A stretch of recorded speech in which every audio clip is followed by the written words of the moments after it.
decirlo así, vamos a tratarlo como en general de convulsiones o crisis convulsivas en pediatría. Sobre la marcha, si hay alguna duda, me interrumpa, porque si no es mucha información, lo dejan al final, probablemente luego se empiece a querer.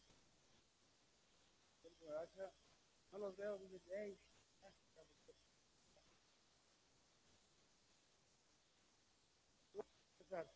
primero siempre una cosa útil, puede ser útil en este tipo de cosas, o sea, cuando están por esas zonas digitales, agarren las 10 patologías más frecuentes de los médicos federales y pregúntense varias cosas, ¿qué tan frecuente es?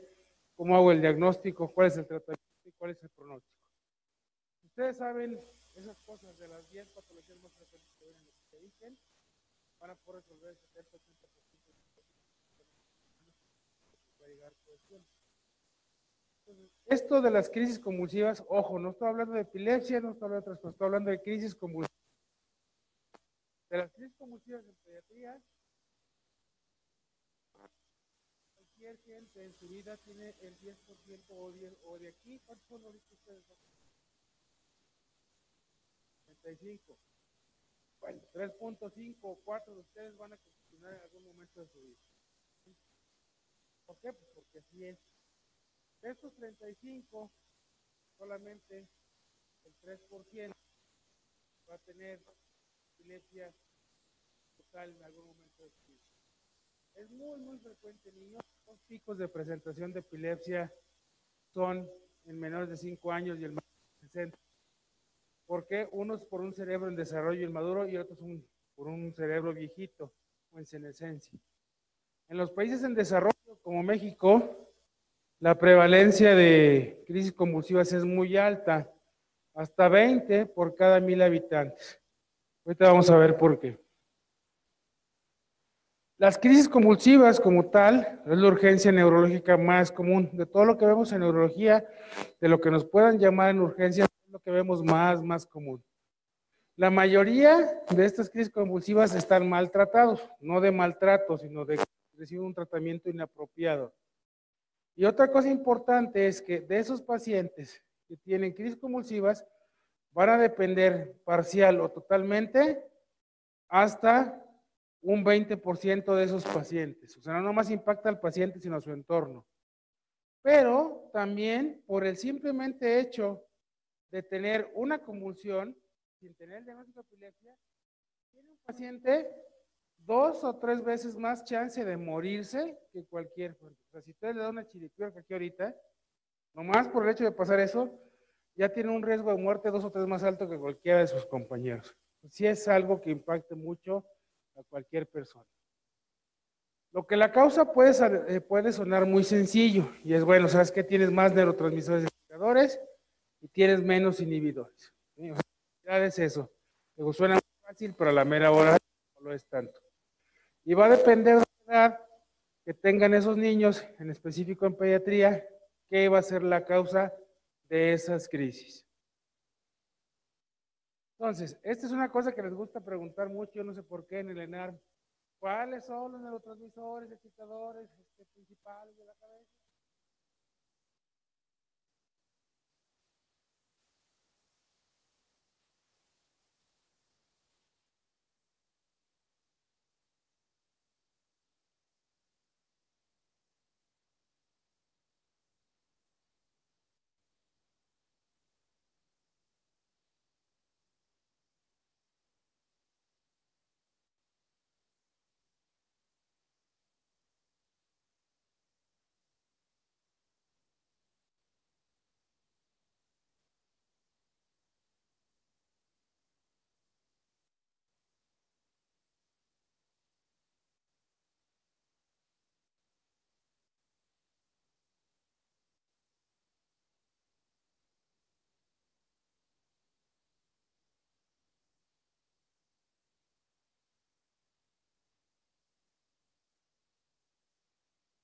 Los que se pegan, los tumores y la epilepsia. Si te fijas, la epilepsia es una causa de crisis.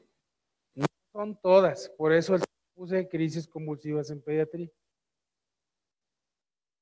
Suena muy complejo, se ve muy complejo esta diapositiva, pero aquí tenemos unas neuronas presinápticas y una neurona postsináptica. Y aquí la hendidura. Aquí tenemos tanto una neurona que va a tener eh, neurotransmisores inhibidores y otros excitadores. Aquí está.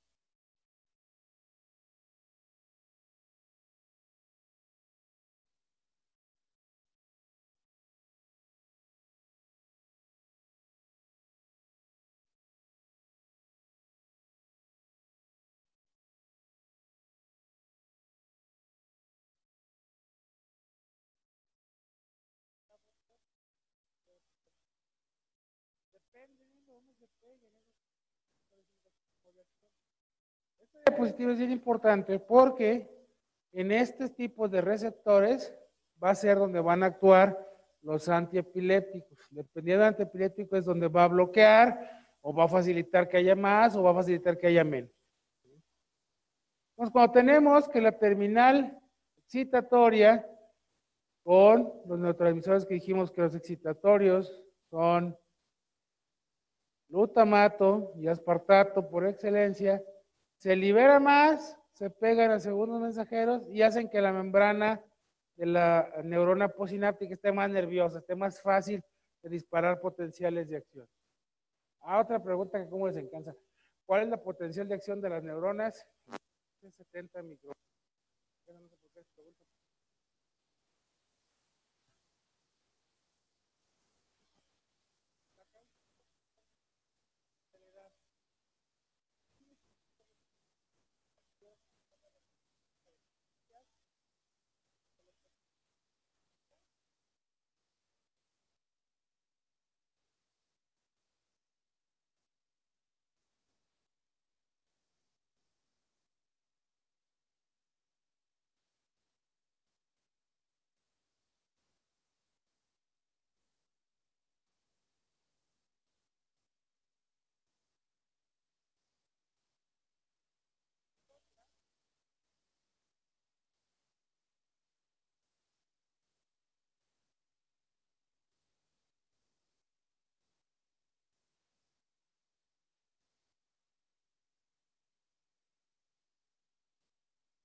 Una crisis epiléptica no necesariamente es una crisis convulsiva.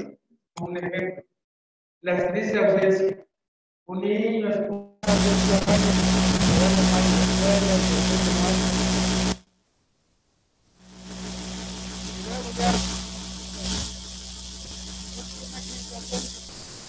tú descargas, tomarse tu cabeza, o jamás.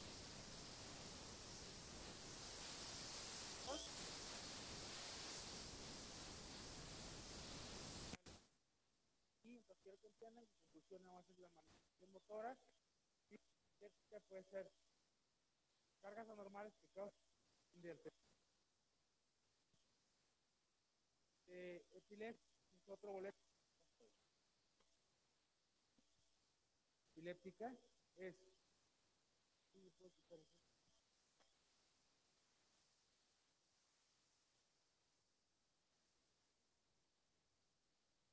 una manifestación clínica, es algo que yo voy a ver. Esta manifestación clínica está ocasionada por una carga eléctrica o excesiva de nivel cerebral. Acuérdense que también hay neuronas en el cerebelo, esas no dan epilepsia y hay más neuronas en el cerebelo que en el cerebro. Entonces,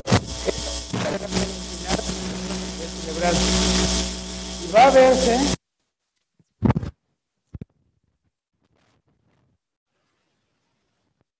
paroxismo. Un paroxismo es algo brusco de epilepsia o de ataque. Brusco, que tiene cierta temporalidad, transitorio, y que puede tener manifestaciones que yo vea como alteración de la conciencia. Yo no digo, luego también se hacen bolas, alteración de la conciencia. Cosas que yo vea que se mueve, cosas que el paciente me refiere que él sienta, cosas que yo no vea que se le bajó la presión, se puso taquicárdico, se puso pálido, o cosas que tienen sensaciones de miedo y angustia, de que ve cosas, y que son percibidos por el paciente, y que cuando el paciente no tiene conciencia reservada, las puede ver alguien que esté presente. Eso voy a entender por crisis epiléptica. Ahora, ¿qué es tal cual? Crisis epiléptica es algo súbito, rápido, por descargas anormales. ¿Qué voy a entender yo por epilepsia? Ojo, este es del 2014. Esta palabrita trastorno ya no se usa, ya cambió. Alguien que me diga qué entiende por trastorno. Yo te digo, a ver, llegas tarde. ¿Qué es un trastorno? ¿Una patología, una enfermedad? Alguna afectación. Entonces, si se fijan, pues son doctores. Y uno me dijo, es una patología, y otro me dijo, es una afección. ¿Es cierto que es un trastorno? Pues que es algo como que algo anormal. ¿Qué? Pues sabe, o estás trastornado, tienes algo. Entonces, esta palabra se cambió. Ahorita les voy a decir por qué. Si se fijan, y está medio sangrona la definición, pues ahí sabe qué me quise decir. Es una predisposición continuada a la aparición de crisis epilépticas con las consecuencias neurobiológicas, cognitivas, psicológicas y sociales de esta enfermedad, y que por lo menos requiere la presencia de una crisis. Y dices, puta, pues me quedé igual, no pienso que es epiléptica. Pero en realidad tiene razón, porque tiene que ser algo muy amplio. Si es enfermedad, hace que todo el tiempo tengas más riesgo de que tengas crisis epilépticas, y las crisis epilépticas pueden ser con todas estas manifestaciones.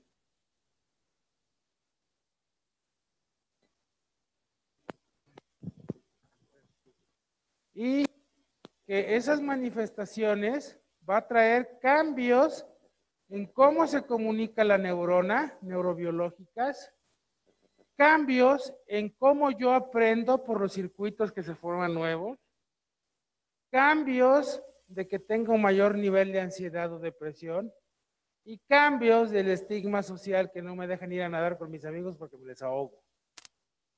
¿Sí? Y que por lo menos debo yo tener una crisis. Ojo, y no se van a hacer bolas. Si yo ahorita me caigo, convulsiono, no cumplo la definición de epilepsia. Dice al menos una crisis.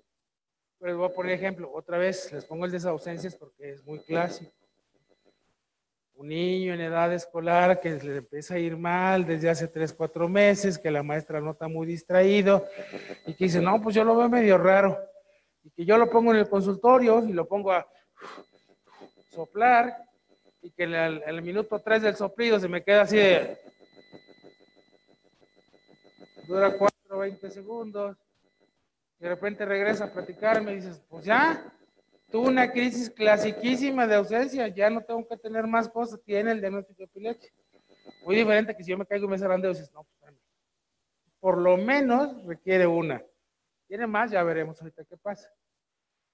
Entonces, los dos organismos mundiales que dictan de la epilepsia dijeron, ¿sabes qué? No, trastorno no, porque pues no sabemos ni los doctores qué queremos decir. Entonces, si yo te digo, oye, tú, Juanito, estás enfermo de epilepsia, ay, güey, no, pues sí tengo algo malo, y es una enfermedad. Y una enfermedad tiene un origen, tiene una causa, tiene un tratamiento y tiene un pronóstico. Eso lo entiende el paciente. Y le digo, ¿tienes un trastorno? Pues digo que tengo un trastorno y le vale, perdón la expresión, le vale madre y o sea, tengo algo. Entonces, para que todo el mundo quede claro en eso. Ojo, entonces dijimos que convulsión es solamente movimiento. ¿Alguien me puede decir qué es un síndrome cuando hablamos de pediatría? Síndrome es... Oh, no recen el rosario. A ver, doctora, tú me... Pues eso es lo mismo. En epilepsia, el conjunto de signos y síntomas que van a definir. Esta palabra es muy gringa de I have a condition. Ah, pura maíz. O sea, sí definen algo.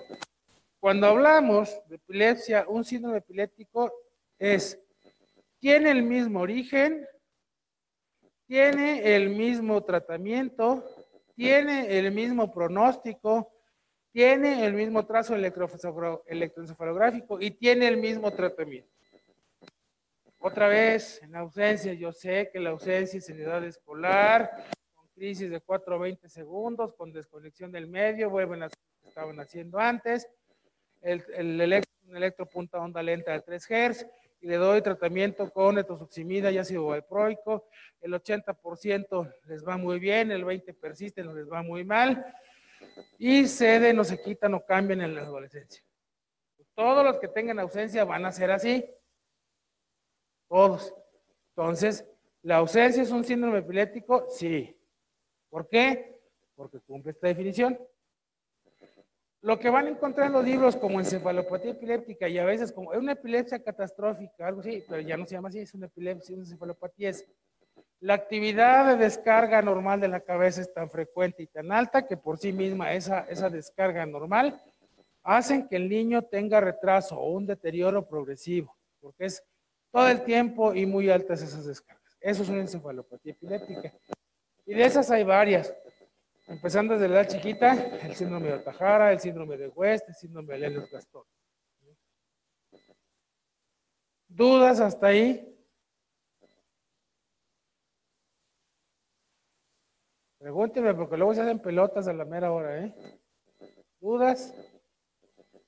¿Seguros? ¿Seguras? Bueno, no, perdón, me caga decir seguros, seguros. Seguros, así es la regla académica. ¿Seguros? Ok. Crisis febriles. Tu nombre te lo dice.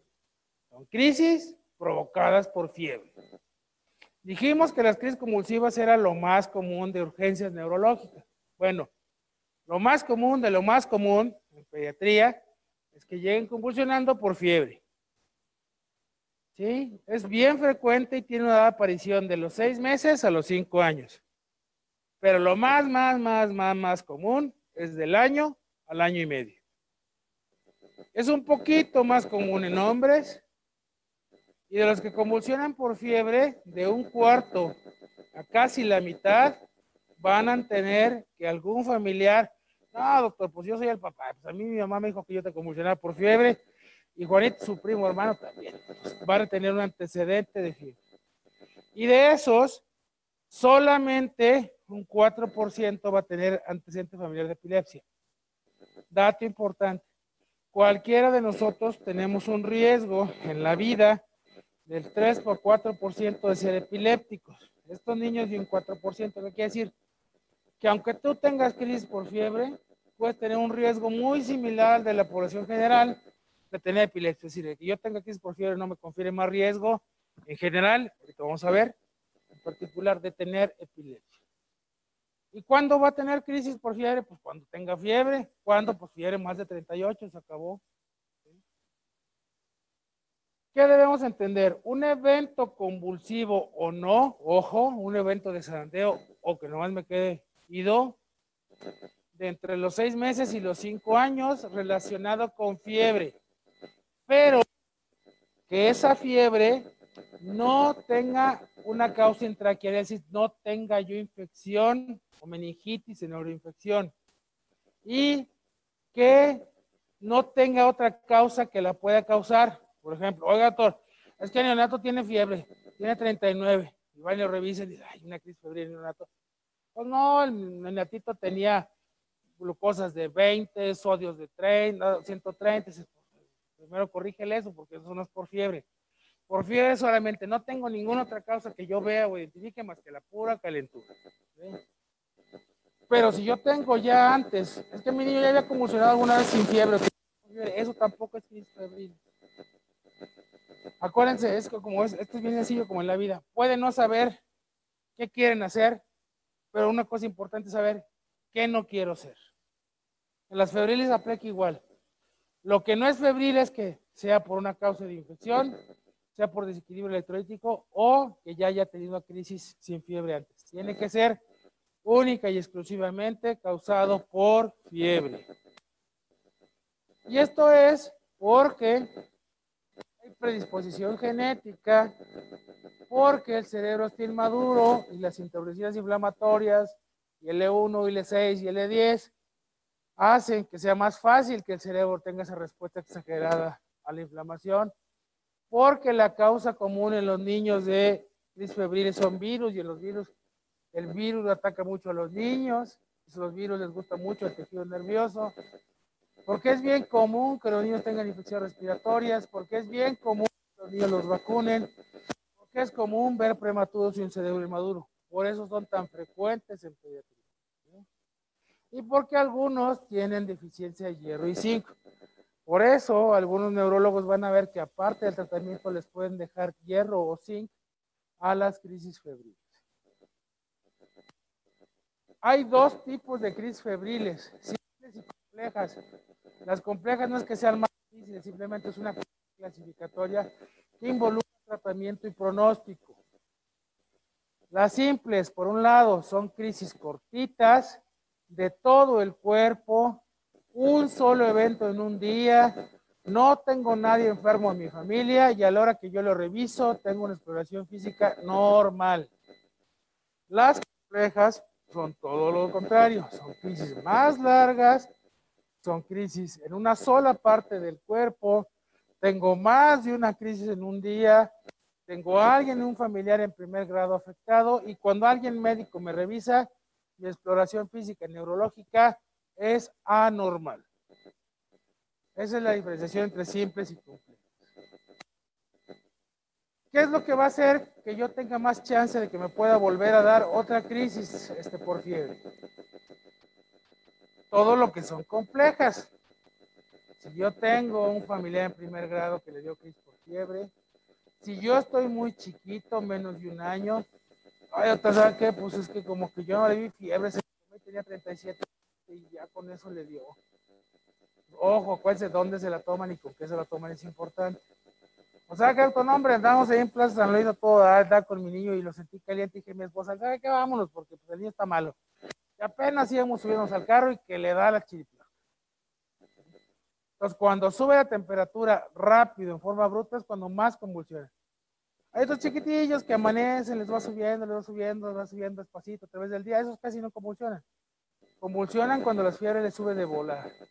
Y obviamente involucra mucho qué tanta temperatura o fiebre tiene. Por lo tanto, el diagnóstico es clínico. ¿Necesito cosas para confirmarlo? No, o depende de cómo me llegue mi paciente. Por ejemplo, oiga, le puedo poner una BH, glucosa, química, electrolitos, pues se los puedes pedir, sí. Pero si el niño no tiene más que fiebre, pues no te van a servir por un carajo, nomás para hacerte bolas. ¿En qué caso sí? ¿Sabe que todo este tiene 3 días? Y está vomite y vomite y una diarrea del demonio. Y pues no había tenido fiebre hasta hoy. Bueno, pues ¿sabes qué? Pues si pide una creatinina, pide unos electrolitos porque muy probablemente tenga alteraciones de eso. Si quieres ver si fue por esas cosas o nomás por la fiebre, pues ahí sí te sirve.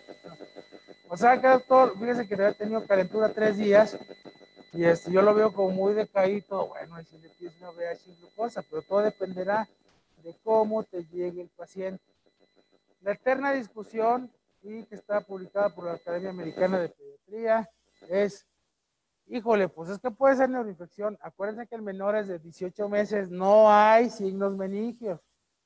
Puede tener una meningitis del diablo, pero sin signos meningios. Entonces, la Academia Americana de Pediatría recomienda que en menores de 12 meses, que no te dan muchos datos de la infección, puedes, no es que debas, puedes hacer una punción lumbar para descartar neuroinfección. Oiga, pero es que yo le quiero hacer una resonancia. Pues, ¿quieres hacerla? Pero no te va a servir, sobre todo, ni TAC ni resonancia cuando sean las crisis febriles habituales, no te va a servir de nada, no te va a aportar más cosas. El electro puedes o no mandarlo a hacer, ¿y de qué va a depender? Si el electro es un niño que estaba previamente sano y tiene crisis simples, no tiene sentido hacerlo. En cambio, si tienes un niño que tiene crisis febriles complejas, o ese niño ya le dice, ¿sabes qué, doctor? Ya tiene 9 meses y no sostiene el cuello, no se sienta, o está más guanguito. Bueno, ahí sí te puede aportar datos. Si no, en unas crisis febriles simples, habituales, normales, no tiene sentido darlo. Ahora, oye, doctor, pues yo tengo miedo, porque pues esto es una convulsión y no será epilepsia, doctor. Pues la respuesta es no, el riesgo es muy similar al de la población general. ¿Qué va a influir en que yo tenga que me recurra? Pues si la fiebre me sube muy rápido y antes de la hora yo convulsioné, si es un niño chiquito, recuérdense que son de 6 meses a 5 años, si está muy chiquito, menor de un año o más de 3, si tuvo varias crisis convulsivas, si tiene algún retraso, o sea, si se fijan, todos son los datos casi de lo que dijimos, cómo se iban a clasificar las complejas. ¿Cómo los voy a tratar? Pues muerto el perro, se acabó la rabia. Si es por fiebre, pues le quito la fiebre. ¿Sí? Ojo, tampoco se vale de, no, el doctor dijo que le quitaba la fiebre y el pobre niño así, mételo al agua y no. Entonces, si duran más de 5 minutos, que es la definición de estado epiléptico, no sean bárbaros, pásenle algo para quitarla como benzodiazepinas, que es la que tengan. ¿Cuáles benzodiazepinas que siempre hay? Omida o diazepam, que es que siempre lo que hay en México. ¿Sí? Entonces, primero, control de temperatura. A las simples les doy tratamiento, no es un no tajante. De entrada, no. En el primer episodio, tanto de simples como complejas, no voy a dar tratamiento preventivo. ¿Sí? Ahora, no, doctor, pues es que lleva año y medio, ya lleva 5 chiripiorcas. Bueno, en esas sí. Y esas son algunas excepciones. ¿Por qué? Porque es menor de un año, ya lleva muchos episodios, todavía le falta mucha edad para salir hasta los 6 años. Bueno, aunque sean simples, es así. O las complejas, sí, pero después del segundo episodio. ¿Con qué le voy a dar? Porque luego también dicen barrabasadas. Solamente 2 medicamentos sirven para crisis febriles: fenobarbital y ácido valproico. Nada más. No hay otros que hayan demostrado que sirven para crisis febriles. Fenobarbital y ácido valproico. Oye, Tori, ¿cuánto tiempo? Depende de lo que leas. Si eres gringo, 6 meses; si eres europeo, 1 año. Entonces, entre 6 meses y 1 año es el tratamiento para crisis febriles como prevención. Pero hay un pero del tratamiento. Si tú decides empezar el tratamiento a los 1 año y medio o poquito antes, tienes que llevar ese tratamiento hasta que cumpla 30 meses. Entonces, entre más chiquitos, sí es un poquito más prolongado. Pero en general, pueden poner una respuesta 6 meses, 1 año. ¿Dudas de crisis febriles?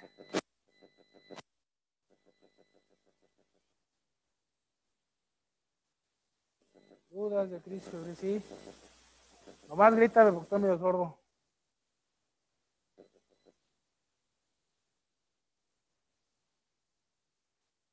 Ah.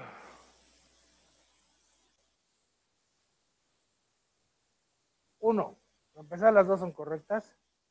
Dos, como estamos más cercanos a Estados Unidos, pon ácido botulismo.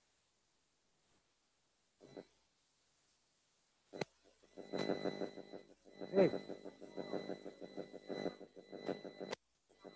Cuando son complejas y que tengan algo en su neurodesarrollo. Va a un retraso, lo va logrando muy apenas, tiene una cabeza más grande, algo que encuentres anormal desde el punto de vista neurológico. ¿Dudas de crisis febril?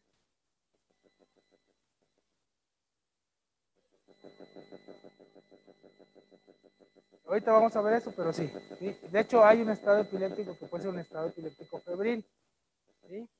Se tratan igual, ¿no? Pero ahorita vamos a ver eso, pero sí, como segunda línea puede ser. Pues para primera línea son benzodiazepinas. Ahorita no voy a adelantar eso, ahorita lo vamos a ver. ¿Dudas de lo que llevamos? Bueno, pues vamos a ver epilepsia. Ya dijimos que es, nomás esto es lo que esto que cambia, en lugar de trastornos y enfermedades. ¿Sí? Dices, bueno, sí, doctor, ya me dijo qué onda, ¿no? Pero yo aquí en mi consultorio, en mi rancho, el servicio social, llego y ¿cómo le voy a decir? Así de, tiene epilepsia, ¿cómo le hago, no? Pues se juntaron los que saben de estas cosas y dijeron, hay tres formas en las que yo puedo hacer un diagnóstico de epilepsia. Me voy a ir al revés. El punto 3, que tenga un síndrome epiléptico. Otra vez les pongo el ejemplo de las ausencias. Ven un niño, otra vez, lo que ya les conté de crisis epiléptica. ¿Sabe qué? Ya, pues su niña tiene un síndrome epiléptico que se llama síndrome de ausencias infantiles. Entonces, tu niño tiene un síndrome epiléptico y por lo tanto tiene el diagnóstico de epilepsia. Esa es la primera. Me voy a saltar al punto 1. Al menos 2 crisis no provocadas o reflejas con mayor de 24 horas de separación. Una crisis refleja es exactamente eso. Yo convulsiono por reflejo. Por ejemplo, yo tengo un paciente que está bien curioso. Cada vez que le aplaudes, convulsiona. Pues no le pasa nada, pero aplaude y toma. Es una crisis refleja. Una crisis no provocada es que yo no encuentro nada que lo causó. No se pegó, no se intoxicó, no tiene fiebre. Estaba así como ustedes ahorita y de repente nomás cae. Oye, ¿qué? No, pues usted sana y no te dio nada y nomás le dio. Oye, ya le había pasado. Sí, doctor, hace como 2 años estuvo igual y investigar nunca supimos que. Bueno, esa persona ya tiene epilepsia porque tuvo 2 crisis, por lo menos separadas de 24 horas y que no lo causó nada, que tampoco fue reflejo. Pues ahí ya. Lo que no se han puesto de acuerdo, y les voy a poner un ejemplo extremo, es señor de 70 años, llegó aquí porque es convulsivo y usted convulsionó. Híjole, doctor. Dice que cuando estaba chiquito, me dijo que alguna vez convulsioné. Ese señor, nomás por esta definición actual, tiene epilepsia. Está muy sangrón que se te pasen 70 años y luego tenga crisis y digan que tenga epilepsia, pero es lo que no se han puesto de acuerdo, pues hasta ahorita ahí vamos. 2 crisis separadas por más de un día, sin causa aparente y sin ser reflejos. Es la segunda cosa como yo puedo hacer el diagnóstico de epilepsia. Y aquí es donde la puerca tuerce el rabo, en el segundo punto, porque léanlo y no le van a entender. Yo le tuve que leer como 20 veces el mendigo artículo para poder entender qué me quería decir. Pues léanlo y alguien que me diga que él entiende.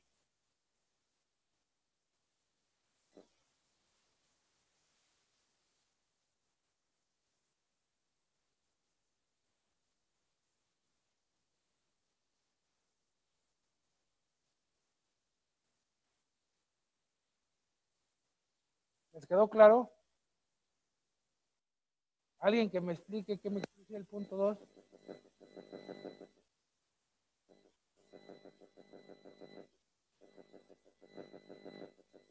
¿Alguien? ¿Quién habló por allá? ¿Cómo hago el diagnóstico de epilepsia con el punto 2? Primera, doctora. Vamos a hacerle así como un programa que se llama Nino Canuna. Lo que yo entiendo es, tras la aparición de dos crisis no provocadas, que tengan mayor riesgo mayor riesgo o que hayan presentado una crisis después de 10 años. O sea, después de los que ya tuvieron.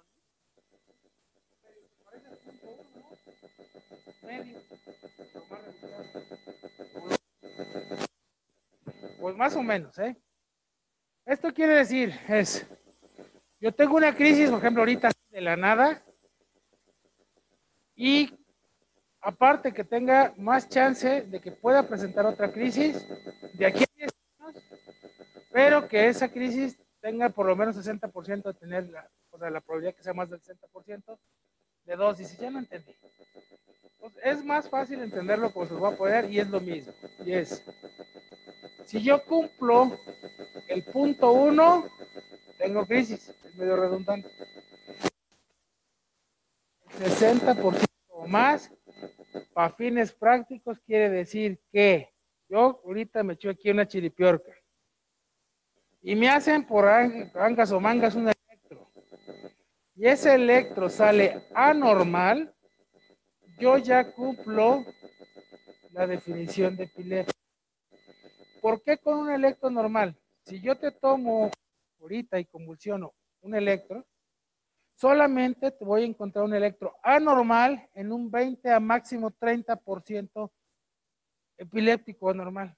Tengo muchas chances de que con la primera crisis no encuentre nada en el electro. Pero si yo encuentro un electro anormal después de una primera crisis, quiere decir que la actividad eléctrica, que es anormal, es tan intensa que se nota a la primera. Y eso me da un riesgo de 60-90% de volverlo a hacer. Es decir, si yo no trato a ese paciente con una sola crisis, con un electro normal, él va a convulsionar seguro, de 10 pacientes como él, 6 a 9 lo van a volver. Entonces, por el riesgo incrementado, tiene el diagnóstico de epilepsia y hay que tratar. En fines prácticos, 2 crisis separadas de más de 24 horas, un síndrome epiléptico o una crisis más un electro anormal, diagnóstico de epilepsia. ¿Vale? Para que quede sí, más clarito. Ahora, ¿por qué se toma que más del 60%? Porque después de tener una sola crisis, así nomás de la nada, yo tengo un riesgo de un volado. Puede que sí me dé, puede que no me dé. Entonces yo le digo, bueno, el tratamiento te puede causar insuficiencia hepática o morirte si te tratamiento y puede que te dé o que no te dé. Pues mejor me la juego y no me dé nada. Si yo te digo, ¿sabes qué? Me dio una crisis, pero tengo un electro que está muy malo y te va a dar 6 a 9, no, doctor, pues sí déme tratamiento. Pues, está diciendo que más de 6 a 90% me va a dar, pues sí, mejor sí démelo. ¿Sí? Por eso se escogió ese porcentaje. ¿Sí? Y el término no provocado implica que no encuentro nada o algo que sea reversible, no me dio un golpe, no me intoxiqué, no tengo fiebre, que haga más fácil que convulsión. Otra cosa bien importante que tienen que saber, porque luego se espantan. Doctor, lleva 7 convulsiones el día de hoy y nunca había convulsionado de la nada. Está internado, venga a ver, sabemos. Eso no se llama epilepsia, eso se llama crisis única. 1, 100 o 3000 convulsiones al día, pero todas que sean dentro de 24 horas. ¿Sí? Y pues como les dije, no hay acuerdo entre que si tenía un año y a los 70 le dio otro, o sea, eso cambiará eventualmente. Ahora, el término curación, cuando hablamos de epilepsia, no debemos usarlos, ¿sí? No debemos usar así como, usted está curado. Pues no, porque debemos usar el término epilepsia resuelta. Ahora, tú que me digas si hablamos en la medicina, que me dices, oye, tú tienes una migraña, está en remisión. Pues más que, o sea, como entenderlo, pues que está como controlado, o sea, que ya no ha tenido episodios. Pero pues no sé. Está curada de la migraña. Pues puede ser que no estás como como curar, sino que te puede volver a dar. Si no me va a volver a dar migraña. Entonces, en epilepsia yo no puedo decir que está curado, porque cuando está curado todo el mundo entiende que ya no me va a volver a dar. En epilepsia no hay, porque nunca tienen el riesgo igual que la población. Siempre a través de toda su vida tiene un riesgo más alto de volver a conocer, por eso curación no se usa. Y remisión, pues tampoco, porque bueno, pues sabe qué remisión le entiendo como que, porque ahorita no me da, pero me volverá a dar, o sí, o cuándo, ¿no? Entonces, son términos ambiguos. Entonces, epilepsia resuelta. Les digo, va a cambiar, hasta ahí vamos. Quiere decir, ya no tengo epilepsia, pero no hay garantía de que no la vuelva a tener. Y para hablar de epilepsia resuelta, tengo que cumplir que en los últimos 10 años no haya cosa más. Yo he tenido crisis. Y de esos 10 años, que en los últimos 5 no haya tomado medicamento. Hasta entonces le voy a decir, señora, su niño tiene su epilepsia resuelta y lo que quiere decir es que el riesgo de que vuelva a tenerla es muy bajo, pero no es tan bajo como cualquier otro niño sano. Puede volver a tenerla. Por eso no se llama curación.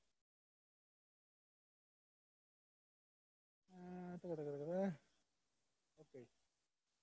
¿Por qué se escogió esto? Porque después de 5 años libres de medicamento, el riesgo es bien bajito. Existe, pero es bien bajito que pueden volver a convulsionar. ¿Sí? Estas no, bueno, esta sí, y es bien importante. Esta es la clasificación actual, no me refiero de ayer. Actual me refiero del 2017. Antes decían, no, pues es una crisis focal, es una crisis parcial compleja y te quedas. Por ejemplo, ¿sabes qué, doctor? Yo vengo porque ayer fui con el neurólogo y me dijo el doctor que tuvo una crisis parcial compleja. ¿Qué entiendes por eso? Pues para empezar es compleja, entonces sí hay que tratarla, yo creo. Entonces no tiene idea. Entonces, así llegaba y dices, puta, pues quién sabe qué le pasó, compleja, es que como que le pasó algo en la conciencia, pero me quedan las mías. A ver, mejor dígame cómo fue la secuencia de eventos. Esta nueva clasificación es muy útil porque es muy descriptiva. Cualquiera que lo pueda leer se imagina la secuencia de eventos. Las crisis, ojo, no la epilepsia, las crisis hay crisis de inicio generalizado, porque alguien las presenció y las dio, o no, doctor, crisis, pero cada vez que he tenido crisis, voy al cuarto y ya lo encuentro zarandeándose, entonces pues, la verdad es que no sé cómo empezó. Sé que se mueve o que está ido, pero pues nunca he visto cómo empieza, entonces esas son las de inicio desconocido. Ahora, después de saber, no, pues acá empezó primero por una manita, después la manita, el ojo y luego ya se hizo todo tieso. Ah, bueno, entonces empezó de inicio focal. Oiga, señora, y cuando le hablaba, lo tocaba, respondía a su niño. Pues sí, doctor, fíjese que perdón, sí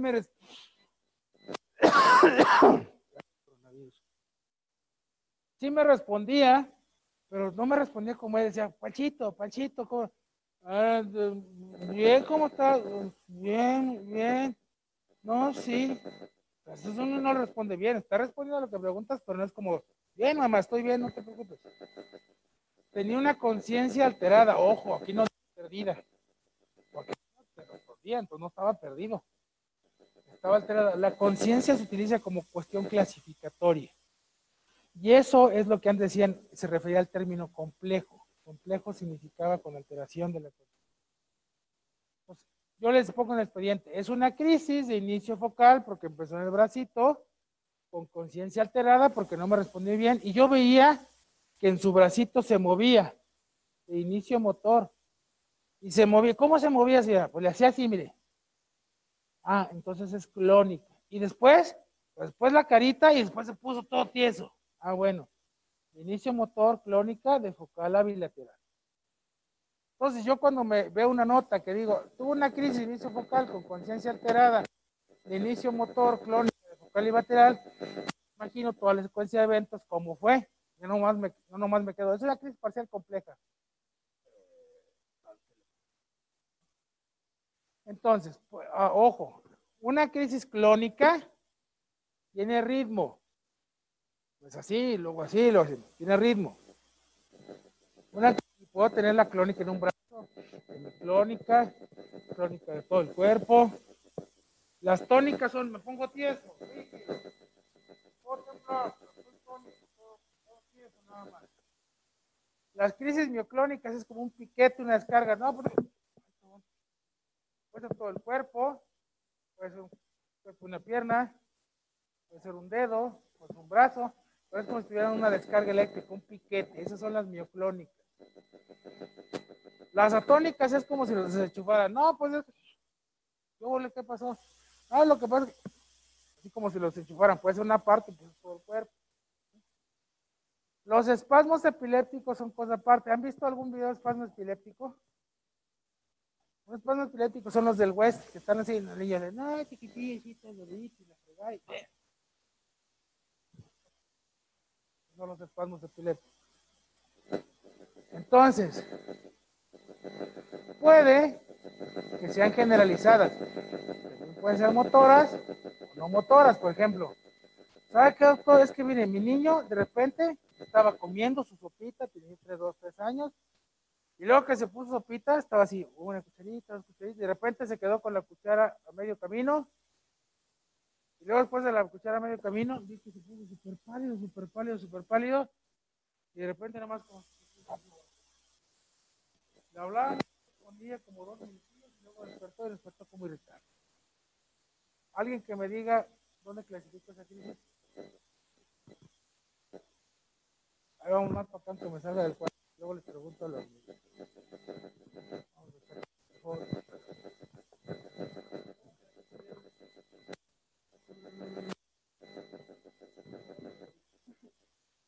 Es generalista. Estaba comiendo, agarró su cucharita, dos hijos, puso pálido, se volvió un poquito, luego ¿cómo la nota tiene este? ¿Es generalizada? Primero, es inicio local, inicio utilizado o no sé. Esto no es que no sé, ¿eh? Esto es que no lo presencié. No sé, aquí no me vale. Inicio local o generalizado. Esto lo digo de inicio local o generalizado.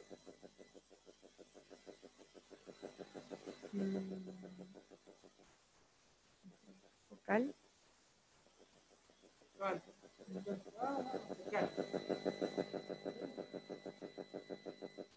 Aquí la cabe la duda.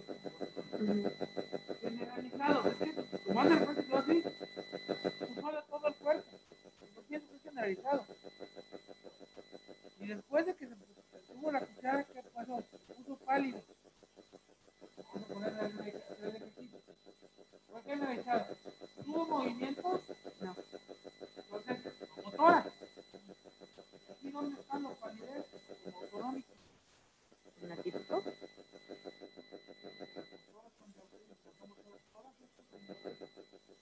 No hay. ¿Por dónde lo pongo? No hay. Tú sabes que es muy probable, entonces sí fue Vocal. Entonces fue vocal. Se quedó así y le hablaba y no respondía. ¿De conciencia alterada? Conciencia alterada. ¿Tuvo movimientos? No motoras. De las no motoras, ¿qué hizo? Detención del comportamiento. Detención del comportamiento. ¿Y qué más hizo? Autonómica. ¿Y luego qué más pasó?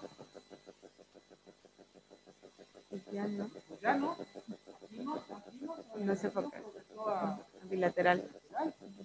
Aquí quedó como una crisis focal, no motora, autonómica y con detención del comportamiento. Por eso te sirve saber esta clasificación, cómo van a clasificar. Perdón la redundancia. ¿Dudas de cómo se clasifican las crisis?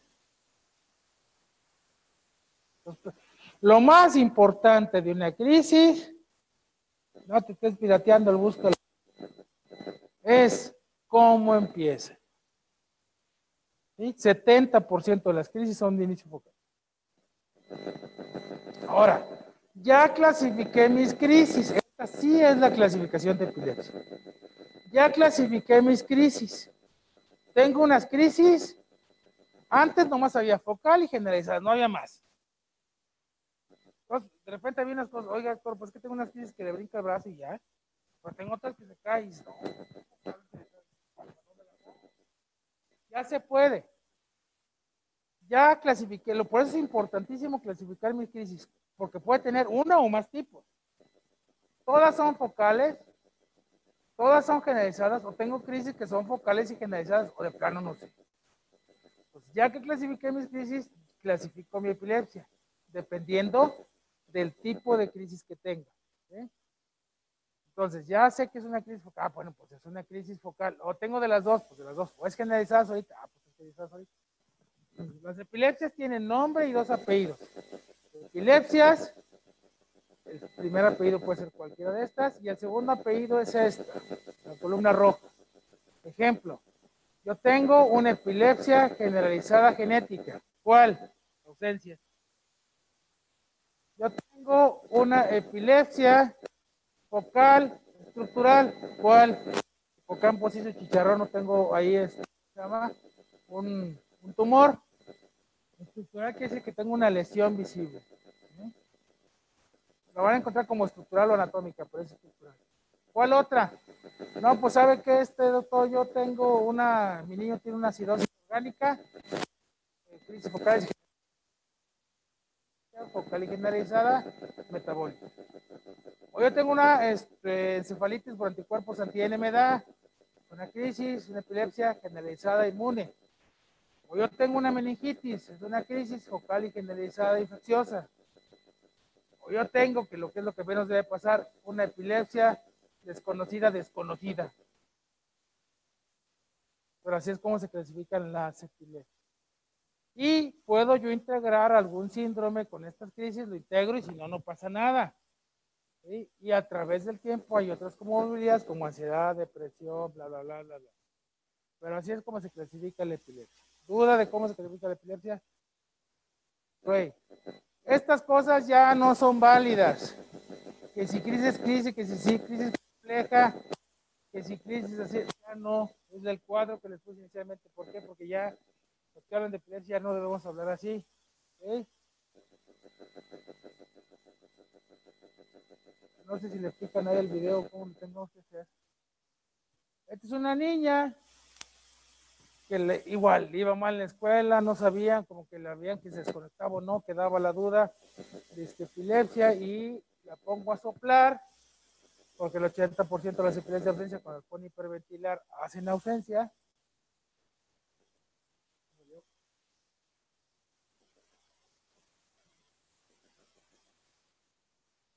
Reporte sobre el video. No, si te pones sobre el video, sale.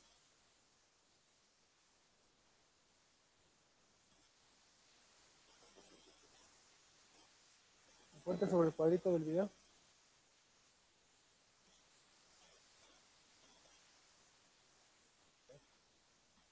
Ahí nomás le pones play.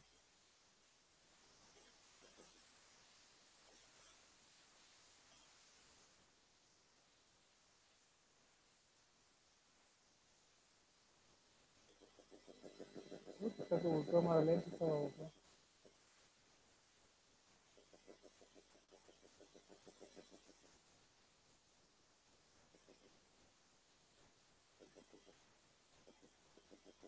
Carga, me echen sueño en lo que se carga. Pues.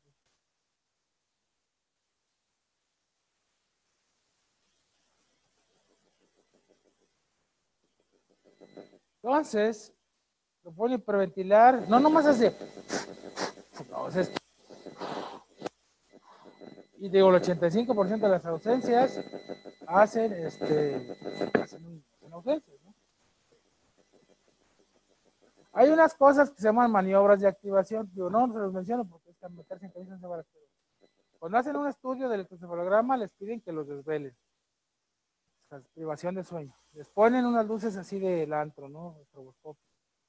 Les ponen a que pongan hiperventilar y les ponen a que estén despiertos, que se duerman y a que cierren los ojos y los abran. Todo eso, la transición de estar despierto, dormido, dormido, despierto, la privación de sueño, que te ponga un fotoestímulo, que te pongo a hiperventilar, se llaman maniobras de activación porque puedes tú no ver en el electroencefalograma cambios y ese tipo de maniobras te ayuda como a que sea el cerebro más susceptible de que pueda tener descargas normales porque todo eso te causa alteraciones de la membrana neuronal y hace más fácil que convulsiones, que detectes cosas que estén muy por abajito, cuando haces esas maniobras salgan a la luz, por decirlo de alguna manera. Sí, depende. Por ejemplo, no todas las epilepsias con las luces convulsionan, pero cuando son así se llaman epilepsias fotosensibles. ¿Sabe qué, señora? Su niño tiene que ver la computadora con la luz prendida, nunca apagado. Cuando vaya al antro, pues no digo que no, pero pues tiene más riesgo más alto. Si va al cine, pues que vea películas que no sean luces, que las pueda ver, pues si hay muchos cambios de luces es probable que convulsione. Por ejemplo, el papá de un paciente mío trabajaba en Monterrey. No sé si conoce Monterrey, de lo que es de Monterrey a San Pedro está el puente colgante. Ese puente colgante. El señor ya se había dado la madre como 5 veces en el carro, porque iba y a medio puente, taca, taca, taca, taca. Lo que pasaba es que con el cambio de luces, si ponen su mano así enfrente, hacen esto, con el cambio de luces tenía epilepsia fotosensible, entonces le empezaba a dar la chipión y a medida que iba en el puente, pues, me apachocaba. ¿Qué tenía ese señor? Pues una epilepsia fotosensible. Entonces son los cambios de luces rápidos. ¿No se pudo? A ver, ponle. ¿Qué está tan lento?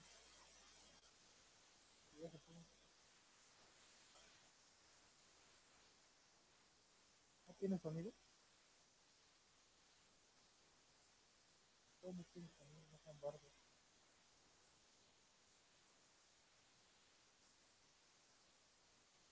No, pues sí, a veces como que está en retraso la niña.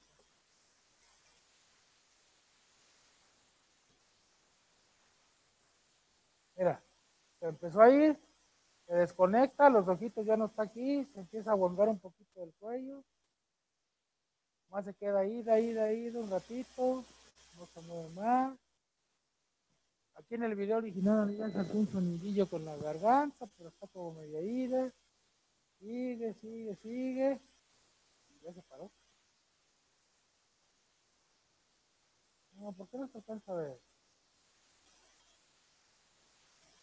Último intento y si no se la perdieron.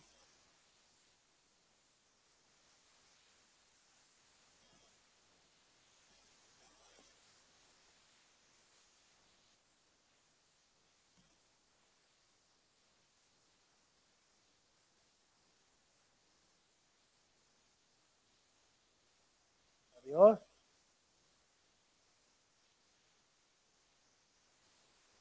Entonces, se queda con alteración por el medio. Así como empezó, fue todo el cuerpo, porque fue de inicio generalizado.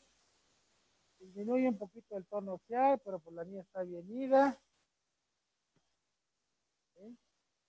Aquí tiene algún movimiento, pero pues nada propositivo.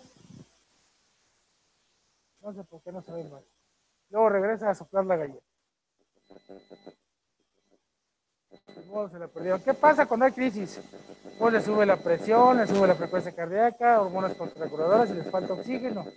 Y si esto sigue, hay acidosis metabólica, se rompe el músculo, se sale el potasio del músculo, se ponen por la salida de potasio, se puede tapar el riñón, hacer hipoglucemia porque se cansa el cuerpo y consume la glucosa y después subir la temperatura.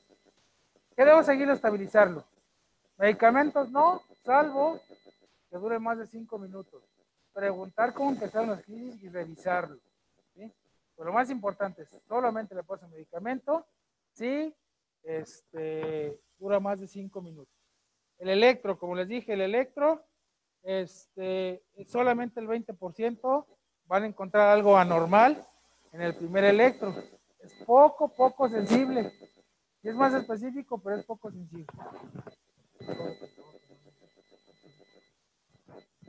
Entonces, puedo yo tener un niño epiléptico y tener un electro normal. Doctor, usted dijo que es epiléptico, le hizo el electro y salió normal. Sí, señora, yo quiero que haga así su niño, puedo tener un electro normal. No anda con un electro pegado ahí 24 horas a ver qué horas le da. Por eso se tienen que hacer electros seriados. No es cada visita le cobro uno, pues no, tampoco sean bárbaros. Pero hasta el 20%, o sea, de aquí de ustedes, 7, van a tener algo anormal y no necesariamente son epilépticos. ¿Eh? ¿Qué le doy? Esto es de guía de práctica clínica. Para parciales, de los viejitos, carba y valproato. De los nuevos, Oxcarba, lamotrigina y topiramato. Para generalizadas, valproato. Y de los nuevos, lamotrigina y topiramato. Oiga, doctora, a ver, espérame. ¿Cómo que sirve topiramato y lamotrigina para parcial y también para generalizadas? Sí, pues sí sirven. ¿Y por qué? Porque son antiepilépticos de amplio espectro. Pero ese no lo dije yo, está en la guía de práctica clínica. ¿Sí? Ahora, ustedes como médicos generales con fenobarbital, difenhidrodantoína, carbamazepina y fenobarbital deben controlar el 75% de las epilepsias. Y nada más un 25% verlas yo. Debo citar a mi paciente cada 6 meses, debo buscar efectos adversos, por ejemplo, de valproato. Voy a decir, no ha comido más, no se le ha caído el pelo, no ha tenido hemorragia, no se ha puesto más gordita o no se ha puesto más peludita su niña. Puedo pedir, por ejemplo, el valproato, causa leucopenia y plaquetopenia, que puede causar hipotensión y ver niveles séricos. Entonces, eso es lo mínimo que debo yo vigilar, sobre todo, independientemente del laboratorio, buscar y preguntar los efectos adversos. ¿Cuánto tiempo va a dejar tratamiento? Pues si es una epilepsia genética, va a ser una condición. 2 años tomando tratamiento, 2 años sin crisis, y que en esos 2 años, al final le hago un electro y esté normal. Si no, no se lo puedo quitar. Cuando es una epilepsia secundaria, un tumor, a una malformación, es 3 años tomando tratamiento, 3 años sin crisis y que al final de los años le hago un electro normal. Ojo, si yo llevo 2 años, 10 meses y convulsiono, borrón y cuenta nueva. Oh, no, doctor, ya cumplió los 3 años con tratamiento, sin crisis. Le hicimos el electro para ver si lo quitamos, pero el electro está anormal. Ojo, no es borrón y cuenta nueva, es 1 año más. ¿Por qué 1 año más? Porque el riesgo de volver a convulsionar vuelve a ser del 60 al 90%. Estado epiléptico. Antes lo van a encontrar con crisis de más de 30 minutos. No, es de más de 5 minutos. ¿Sí? Si yo convulsiono seguido, más de 5 minutos se me quita, estoy en estado epiléptico. O estoy en estado epiléptico, o sea que me dio una chiripiorca ahorita, 2 minutitos y se me quitó. Y luego, oye, ¿estás bien? Y no respondo, estoy como oído, como lento, y me vuelve a dar otra. Eso también. 5 minutos seguidos. O, aunque no sean seguidos, pero que entre cada una de las crisis que yo presente, no vuelvo a yo estar como normalmente lo soy. Si le ponen con palabras raras, es una crisis que no muestra signos clínicos de que es de tensión después de una duración que va más allá del promedio y del tiempo para la crisis de su tipo en la mayoría de los pacientes, o crisis recurrente sin recuperación de la función basal intelectual del sistema nervioso central. ¿Qué? ¿Qué es eso? No lo entiendo. Es lo que les dije, es una crisis. La mayoría de las crisis, 80% de las crisis, ceden solas en menos de 5 minutos. Por eso escogió 5 minutos más y le doy algo, porque es muy probable que no se quite todo. Entonces, es una crisis que no se detiene después de la duración del promedio para las crisis. O sea, si les digo que el 80% de las crisis se quitan solas en 5 minutos, pues aquí ya cumplimos la primera parte de la definición. O crisis recurrente sin recuperación de la función basal intelectual. No me recupero de como yo me conoce, no soy entre cada una de esas crisis. Entonces, aquí nomás está comparado el paseo de bolas, pero es básicamente lo que... ¿Dudas de eso? Ok.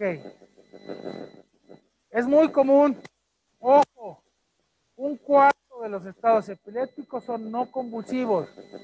Yo no voy a estar así, ido. Nada más. Ojo también, los que son epilépticos ya, solamente el 10% van a tener algún estado epiléptico alguna vez en su vida. Pero ojo, 50% de los pacientes que llegan a urgencias con estado epiléptico no tenían historia de epilepsia. Cualquiera de ustedes puede llegar y ahorita todos ustedes convulsionan, la mitad nunca antes tuvo una crisis, debutaron con un estado epiléptico. La mortalidad reportada es hasta el 9%, pero en México es hasta el 20%. ¿Por qué? Porque viven en San Juan de las Pericas, de que llegan, los paramédicos tienen prohibido poner benzodiazepinas porque si se caen de presión respiratoria los meten al bote. Entonces, por eso la mortalidad es más alta. dos tipos de estado epiléptico. Convulsivo, que dijimos veo movimiento, o no convulsivo, no veo movimiento. Hasta un cuarto son no convulsivos. Les voy a poner ejemplo que me llegó una vez un paciente al Hospital de la Salud, estaba en urgencias. Llega, doctor, es que el niño Pepito estaba en tercera de primaria y dijimos, a recreo, y todo el mundo sale y él se quedó sentado y le hablaban y decía, no respondía bien. Y así nos lo trajimos, ¿no? Agarramos la silla y aquí está, y el niño así de...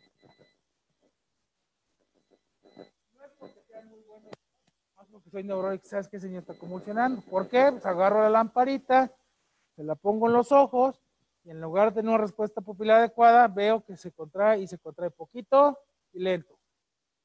Pues una cosa que les puede hacer ustedes bien fáciles para ustedes o para sus papás es, híjole, me queda la duda que lo que estoy viendo es una crisis convulsiva, agarren el chingón celular, pónganle la lamparita y si responde lento, muy lento, o no responde, ese niño, o ese niño tiene una descarga epiléptica. Pues hago eso, lo canalizan, literal, le pongo benzodiazepinas, como Lázaro, ¿no? Uy, ya, luego, ¿qué pasó, don Toy? ¿Qué onda? Ay, doctor, gracias. No, pues nomás de saber qué es esto. ¿Sí? Hay que tenerlo en mente para poderlo diagnosticar, si no se les va a pasar y el niño puede haber pasado así 10 horas. ¿Qué iba a pasar? Iba a acabar con el cerebro fundido. Porque tan mala es la actividad epiléptica que ustedes vean, porque es el reflejo de descargas acá, como las propias descargas, aunque no tengan manifestación motora. Esto está un poco complicado, no le hagan caso, pero ¿qué lo va a causar? Malformaciones. Yo me pegué de a los 3 años, tengo 5 y ya convulsioné. Síndromes cromosómicos, infecciones. Si se fijan, es como las mismas causas de toda la vida en los niños. Lo más común es que lo cause malformaciones, infecciones y alteraciones epilépticas, todo pedo. Manejo. Hay fases del estado epiléptico. La fase temprana, el estado epiléptico establecido, el refractario, el superrefractario. Todo dependerá de la temporalidad. Salvo que vivan enfrente del hospital, si llegan en 5 minutos a un hospital, así cruzando la calle es la única manera. La otra manera, lo más habitual en la ciudad, es que lleguen cuando llegan 10 o 30 minutos. No vivo aquí en lo que te subes al carro, lo bajas del carro, tú pides del acelerador, jodidos son 10 minutos. ¿Sí? Entonces, y de ahí depende el tratamiento. En la fase temprana, por ejemplo, en otros países sí dejan a los paramédicos poner benzodiazepinas, pero hospitalarios aquí en México no. Por eso se muere menos, porque entre más rápido lo trates es mejor. En la primera fase, o etapas tempranas, son benzodiazepinas. ¿Cuáles hay? Pregunta del examen de residencias. Tratamiento de elección para estado epiléptico, lorazepam. Porque es lo que te dice todo el mundo. Y es lo que hay en todo el mundo. En México hasta el año pasado el lorazepam vive, pues ya quiero ver que lo consigan, está en chino. Si hay, es de Psicofarma y apenas acaba de llegar. ¿Pues van a encontrar lorazepam en México? No, esa puede ser la respuesta de examen. Si no está lorazepam, la respuesta va a ser diazepam y como tercera opción, midazolam. Si encuentran los tres, la respuesta es lorazepam. ¿Vale? Si encuentran diazepam o mida, la respuesta es diazepam.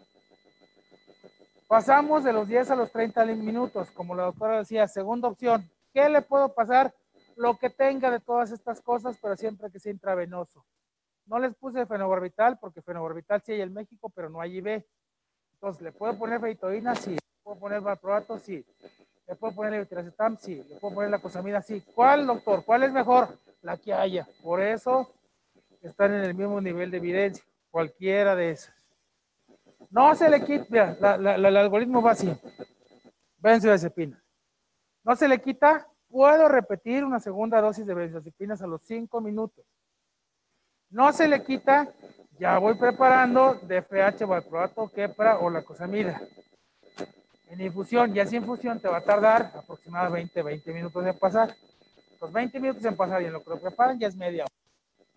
¿Qué es lo que sigue si no se le quita? El estadio 3, que es el refractario. Midazolam, propofol o tiopental, le pasan un bolo y le empiezan la infusión de esos medicamentos. Pues la tercera fase ya es infusión continua de tiopental, de midazolam o de propofol. ¿Sí? Entonces, y ya si no se les quita el estadio 4, llórenle porque hay que ponerlo con anestesia general o poner otras cosas ya más extrañas. Eso es lo que les va a tocar. De las crisis neonatales, siempre es un apartado, así aparte, porque son cuenta de aparte por la maduración del sistema nervioso central. Los que les pueden preguntar, en los neonatos, la generalización o que sean tónico-crónicas generalizadas, porque luego me llegan, doctor, tengo en tu consulta de neonatos que es un niño que tiene tónico-crónicas generalizadas. Yo, para empezar, me río, porque no hay, porque la generalización depende de la mielinización. Y en los neonatos, pues no, ni de cerca está mielinizado. Pues crisis tónico-crónicas generalizadas no hay en los neonatos. Hay crisis clónicas, tónicas, mioclónicas y las sutiles. Estas son las más perras de diagnosticar las sutiles. ¿Por qué? Porque es el neonato que nomás se pone taquicárdico y pálido. Porque es el neonato que nomás hace unos chupeteos. Porque es el neonato que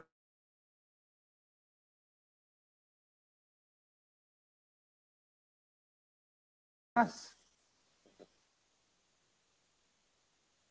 causa de encefalopatía hipóxico-isquémica. Y las alteraciones del calcio y del magnesio y de la glucosa son las causas principales en neonatos. Son difíciles. El diagnóstico es igual clínico, pero para pedir un electro tiene que ser un video electro, es decir, le pongo los enchufes del electro y lo estoy grabando.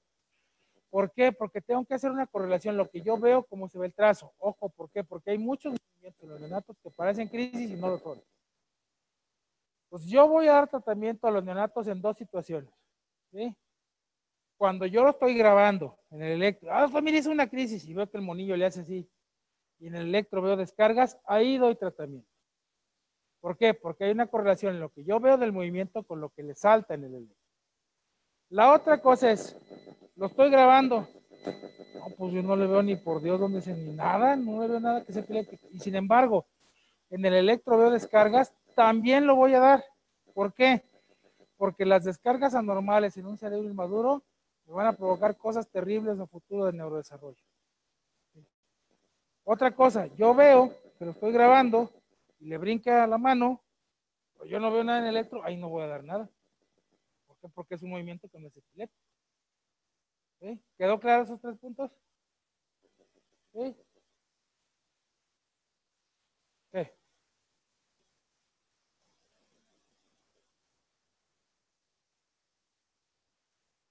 Tres situaciones, te lo repito. Te grabo, te brinca la mano y yo no veo nada en el trazo, eso no es crisis. Te veo, te brinca el brazo y te brinca el electro, te doy tratamiento. Tercera situación, te grabo, no te veo nada, pero el electro brinca, te doy tratamiento. Porque lo malo no es lo que yo veo, lo malo son las descargas. Por eso dar tratamiento en ese sentido. ¿Sí?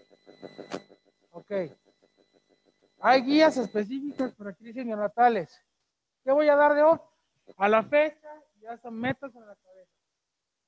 A la fecha de la semana pasada, lo más reciente es fenobarbital es el mejor tratamiento para crisis neonatal.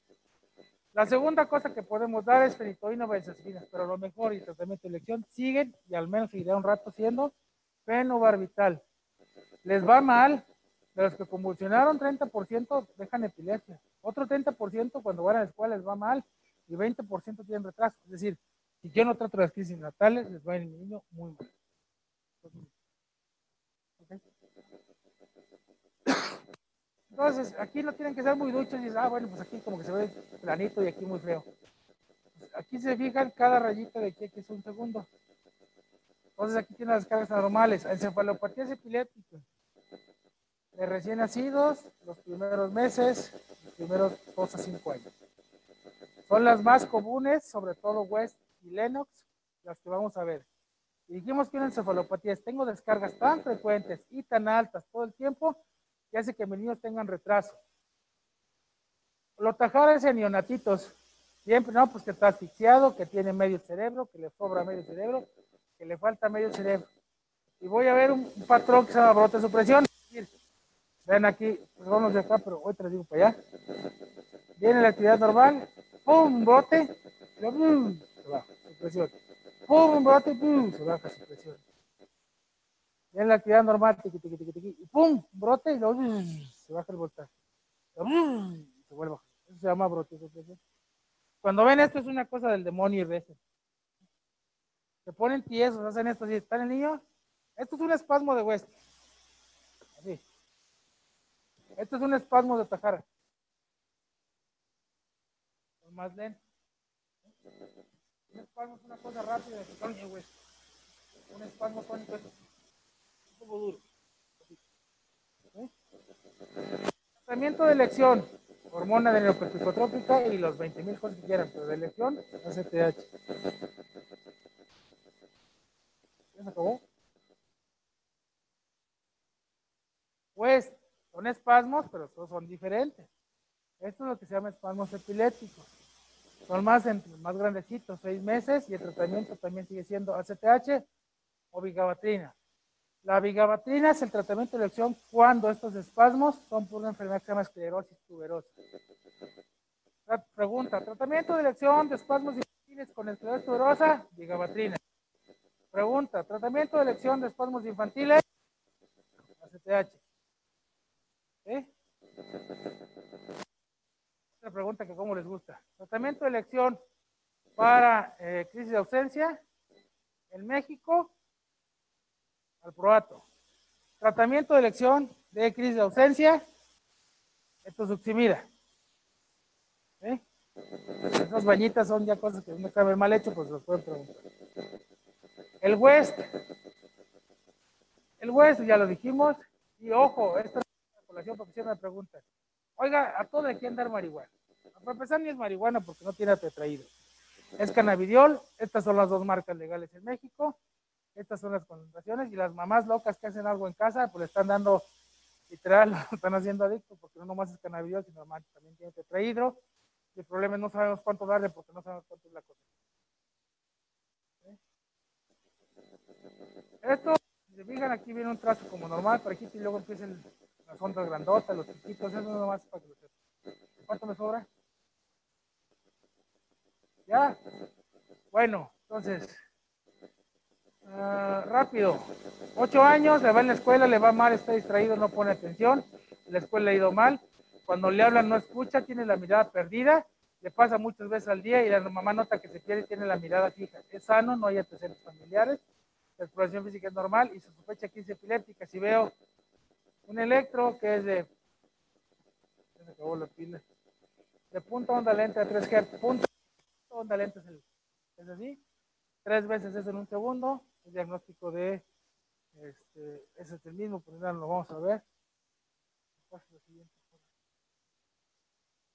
Bien.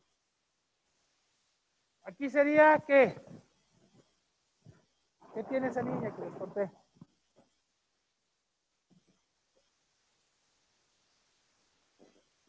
¿Tiene epilepsia parcial? No. ¿Tiene epilepsia generalizada? ¿Eh? Levante la mano quien dijo que no. Levante la mano quien dice que no tiene epilepsia generalizada, nomás para saber. Sin miedo, hombre, si no, están reprobados. Si es una epilepsia generalizada. ¿Es una epilepsia de ausencias? Pues la epilepsia de ausencias es una epilepsia generalizada. Sí, pues, ¿qué le doy de tratamiento? Así está, están las dos. Entonces se supone que están haciendo el examen y no le dicen que el México, porque entonces etosuximida. Si encuentran las dos, pongan etosuximida. Y si encuentran nada más ácido valproico, pongan ácido valproico. ¿Sí? Una niña de 2 años y medio, eso le toca al doctor Valentín. 2 años y medio, llega a urgencias porque llega 5 veces convulsionando y la mamá dice, estaba toda dura. Y llega ya dormida, llega taquicárdica y con fiebre. Está dormidilla, no le encuentro nada anormal, nomás la garganta roja y un tímpano abombado rojo. Era una niña sana, tenía 5 días con gripa, no había antecedentes familiares y dice que fueron generalizadas. ¿Qué hago?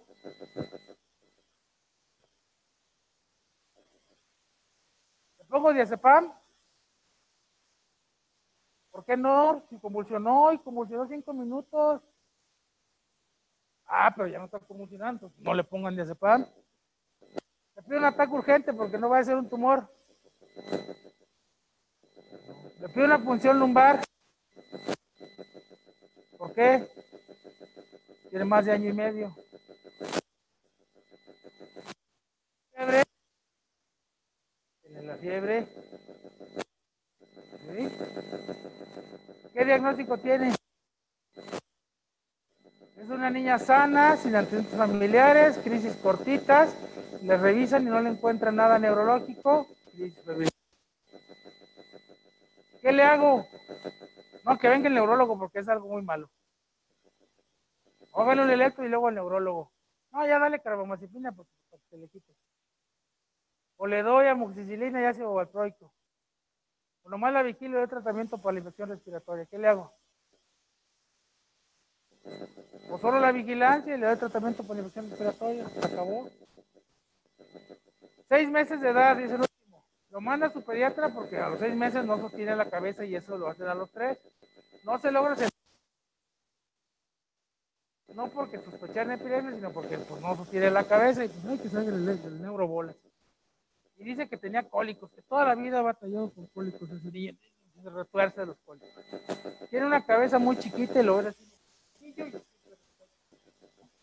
Pero el electro es un rayero del demonio.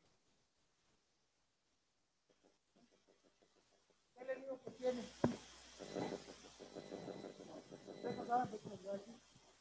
Es común que los productos generales confundan los espasmos, pues, con cólicos. ¿Por qué se retuerce el dolor? Le dan por cólico, le dan por reflujo. Pues,